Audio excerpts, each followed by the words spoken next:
Today we're going to be showing you how to run some stainless steel stick rod on the 6-inch pipe in the 1GR position. So let's get to it. So as you can see, we got a 6-inch Schedule 80 stainless steel piece of pipe right here. This is 304 stainless. So we're actually going to be using a 308L-16 stick rod. As you can see, flux is a different color than what you normally see. It's red. You can tell that it's an alloy just on the end here. This is still a good process. The stick process has been around forever. It's tried and true, and you can apply it on pipe. All right, so today we already got a root and a hot pass in here with the TIG process, and we're going to be doing just fills and cap using the stick rod. All right, guys, so today we're going to be running on this Miller CST 282. We're going to be running just like you normally would with most stick rods. Be running electrode positive, and we got our machine set, and we're running on the 18 setting. I like to run the machine on soft. We're at 130 amps. All right, guys, so I'm gonna be using this 1/8 rod, and the technique that I'm gonna be using today is I'm pretty much just gonna drag. I may oscillate just a little bit, but I don't want to try to weave all the way across this, this pipe joint here. This slag can get right in front of you. Even though we are gonna be rotating and be in the flat position, this thing can get in front of you. You need to be real careful, especially on your starts. This rod has a tendency to get a lot of porosity, especially on your your restarts and when you're tying into the bead. So of course we're going to grind our stops, starts, keep it clean, make a nice clean weld here. All right, so going to go ahead and fire up here. Again, 130 amps, 1/8 rod. I got a small oscillation to the sides. Mostly I'm dragging. Don't want to pile up too much metal at once. I also don't want to overheat what I've already done on the bottom with TIG. So you just want to kind of put a quick little bead, just filling it up. You can see, it burns at a really fast rate, and right there it's already getting red. This rod, it tends to get really hot like that. You see it's still glowing. So of course, just take your time with it. And, you want to be careful with this slag here. It kind of does like to jump off, as it starts to cool. So I'm going to go ahead and grind our stop, grind our start.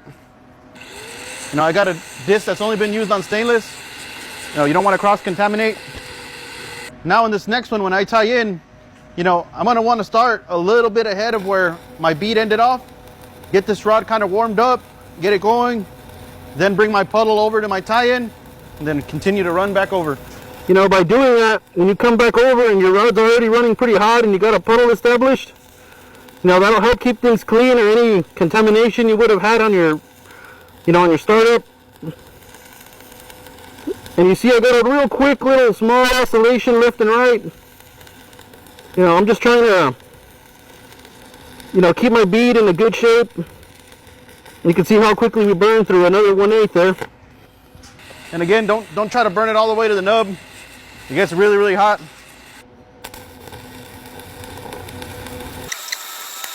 It may be a little weird at first. Your movements have to be real swift. You can see the rate that this rod burns. So you just got to be, quick with it, smooth. Other than that, it behaves pretty well.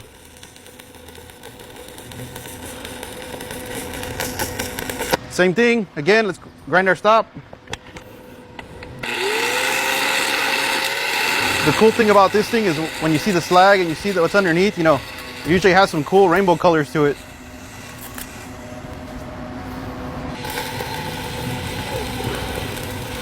Again, just quick, small movements. Don't try to overweave this. Made it to our tie-in, just rolling in. Go ahead and stop.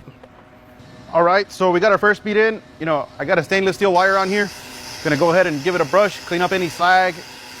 All right, so we got our first bead in. Gonna go ahead and stack our second bead next to it. Same technique. Just watching puddle size, watching where I'm filling. Just trying to keep it nice and smooth.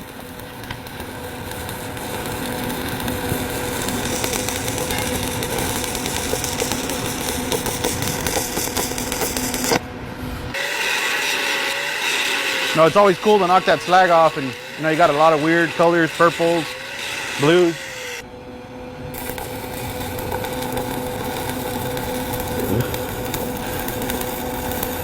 Here I don't have to go as far. I'm not really having to weave on this side, just kind of doing a drag technique. Just trying to keep the puddle the same size. Watching rod angle.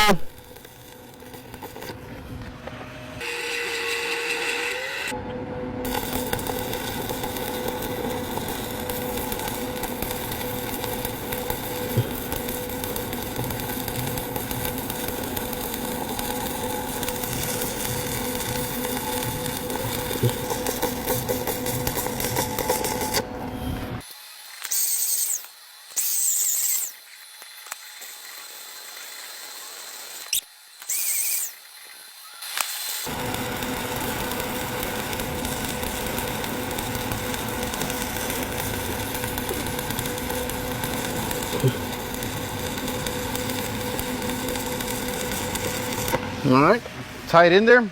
All right, so gonna do our second fill here. You know,